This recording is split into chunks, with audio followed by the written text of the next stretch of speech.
Hi Marc, schön, dass du heute dabei bist. Hallo. Was hast du so zu erzählen zum Thema Hochbegabung im Business? Es ist ein komplexes Thema. Wenn du in einer Firma, also zum einen, du hast die soziale Komponente. Es ist für mich kein Thema, mit dem ich hausieren gehe. Also ich bin im Managementbereich tätig und von meinen Kollegen dort weiß, oder überhaupt in der Firma, weiß praktisch fast niemand, dass ich in diesem Verein bin. Weil ich die Erfahrung gemacht habe, dass es wahnsinnig schnell missverstanden werden kann. Die meisten Menschen tragen, wie jeder von uns, Vorurteile mit sich rum. Ja. Und da gibt es ja leider sehr, sehr viele gegenüber Hochbegabten. Ja, eben. Also die behindern uns in allen Lebenslagen und natürlich gerade in so einem Teil, wo dann halt natürlich so diese, ich sage jetzt mal, Bullshit-Bingo-Assoziationen sofort zustande kommen. Ich habe zum Beispiel am Anfang, als ich mich selbstständig gemacht habe, haben ganz viele geschäftsführende Personen immer gesagt, ja, also Hochbegabte brauche ich nicht, die machen ja nur Probleme, bleib mir bloß fern mit denen. Die wussten aber nicht, dass die schon 5 Hochbegabte in ihrem Team drin haben. Das ist aber schon relativ reflektiert, dann haben sie zumindest mal diese Erkenntnis schon gewonnen. Oft ist es so, dass die Entscheidungsträger sich ja selber für relativ kompetent halten, was durchaus auf manche auch zutrifft, das aber nicht in Frage stellen. Also unabhängig davon, wer es ist, hängt es natürlich immer so ein bisschen darauf an, mit wie vielen Informationen gehe ich zum Beispiel um. Also unter jetzt hier Menschen wie in diesem Verein merkt man in den Gesprächen, dass wahnsinnig schnell die Themen komplex werden, weil alle Assoziationen, alle Randbedingungen, alles wird mitbedacht, alles wird mit eingebaut in das System. Und in Firmen, gerade wenn hohe Entscheidungsgeschwindigkeiten auch da sind, vermeidet man genau das. Oder nicht absichtlich, aber manche können es vielleicht nicht anders. Manchmal werden dann auf sehr wenig Entscheidungen, sehr wenig Grundlageninformationen die Entscheidung getroffen. Ja. Und dann wird es fehleranfällig. Und das ist natürlich ein Umfeld, was viele Menschen dann auch stört, die diese speziellen Dispositionen mit sich bringen. Ja. Also ich habe da als Beispiel einen Hochbegabten das war Medizintechnik, der hatte seinen Führungskräften schon von vornherein gesagt, so wie wir das machen, wird das gegen die Wand laufen, weil er halt schon die ganzen Rahmenbedingungen gesehen hat, die nicht mit einbezogen wurden. Dann wurde er gekündigt, weil er halt zu viel gesagt hat, weil man das nicht wollte und weil man gedacht hat, das wird schon klappen. Und dann hat es nicht funktioniert und später ist er aus irgendeinem Grund wieder in das gleiche Unternehmen reingegangen.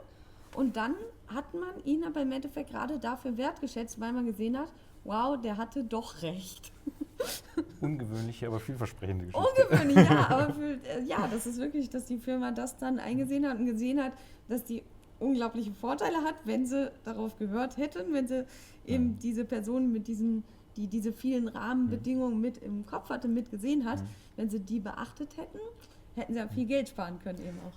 Das ist aber vielleicht genau der Punkt, wo die Art von Menschen wirklich einen Mehrwert für ein Unternehmen finden können, weil sie eben mehr bedenken, weil sie eben komplexere Dinge vielleicht vorhersehen, weil sie vielleicht auch, ich denke jetzt gerade an die Kollegen aus dem autistischen Spektrum, die relativ hart in der Sache sind, relativ klar auch sind, relativ ehrlich, also auch kompromisslos ehrlich. Das ist nicht unbedingt immer angenehm für den Gesprächspartner. Kein Papier vor den Mund nehmen. Aber die meinen das ja auch nicht böse, sondern das ist total wertvoll und es kann enormen Nutzen entfalten, wenn man diesen Leuten noch zuhört, wenn man die Fähigkeit überhaupt hat, sie zu verstehen. Also die ernst nimmt eben auch.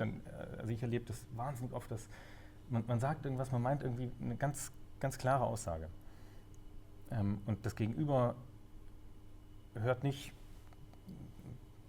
Dokument X ist hier noch nicht vorhanden, das man noch irgendwie besorgen muss, sondern hört dann, ich hätte machen müssen, einen Vorwurf an Unfähigkeit. Und sonst, also da wird eine zweite, eine dritte, eine vierte, eine fünfte Ebene eingezogen, die irgendwie alle auf der emotionalen Spielwiese spielen. Ja. Die sind nicht gemeint von so einer Person.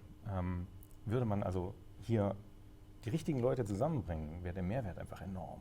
Ja. Und das kann Firmen total weiterbringen. Ja, kann ja nicht nur. Ich habe ja auch schon mit Firmen gearbeitet, die das wirklich weitergebracht hatten. Aber viele schaffen das nicht. Also viele trauen sich nicht, das wirklich als Mehrwert anzunehmen, sondern sie sehen solche Menschen eher als Bedrohung an. Nestbeschmutzer, weil die halt das Übliche. Genau, weil sie eben ganz klar Kritik üben, ohne, wie gesagt, ein Blatt vor den Mund zu nehmen. Aber gerade dieser konstruktive Anteil, den schätze ich halt auch sehr. Und ich glaube, jeder Mensch, egal welche Fähigkeiten er mit sich bringt, jeder Mensch hat Fähigkeiten. Die Leute in der richtigen Form zusammenzubringen, auch so ein bisschen zu motivieren, da was rauszuholen, das ist so fruchtbar. Und die Teams werden so viel besser. Und ich glaube, das ist eine Fähigkeit, die jede Firma nutzen kann, unabhängig vom Begabungsniveau, von der Vielfalt, von der Diversität der Mitarbeiter. Aber das Potenzial ist immer da, nur was man daraus macht. Das ist halt der Schlüssel. Und da, glaube ich, haben wir gerade in Deutschland vielleicht noch ein riesiges Defizit. Die Amis sind da viel weiter an der Stelle. In Frankreich zum Beispiel sieht es ja ähnlich aus. Also es gibt da, glaube ich, sehr viele Länder, die da noch zurückhaltend sind. Ja. Und man muss ja auch mit der ganzen Kritik umgehen. Ich sage immer, also ich habe ja schon viele Vorträge gehalten, aber das härteste Publikum, wo ich einen Vortrag gehalten habe, war 2014, 15 oder so vor den Mensanern, weil ich hatte vorher noch nie so eine krasse Kritik bekommen. Und da sind die Mensaner halt manche auch nicht sehr nett und höflich und zurückhaltend. Und das war schon echt, wo ich mir gedacht habe, also im ersten Augenblick, als ich von der Bühne gegangen, sondern nachdem ich diese ganzen Negativrückmeldungen hatte, war für mich so, ich halte nie wieder Vorträge. Aber war es konstruktiv?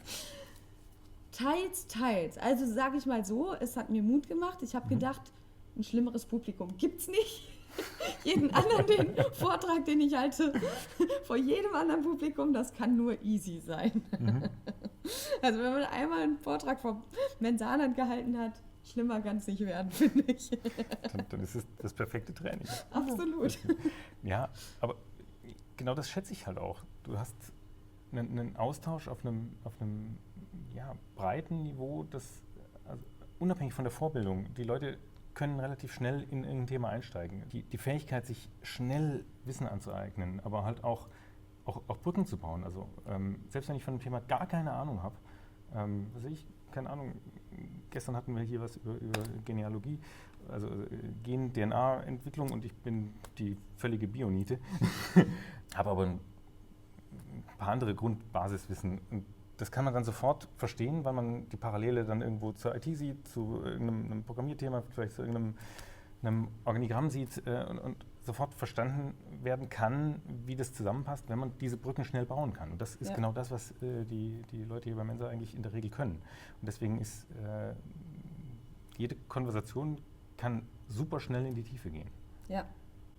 Finde ich spannend und bereichernd. Ich finde das auch immer wieder bereichernd. Ja. Vielen Dank für das Gespräch. Gerne, danke.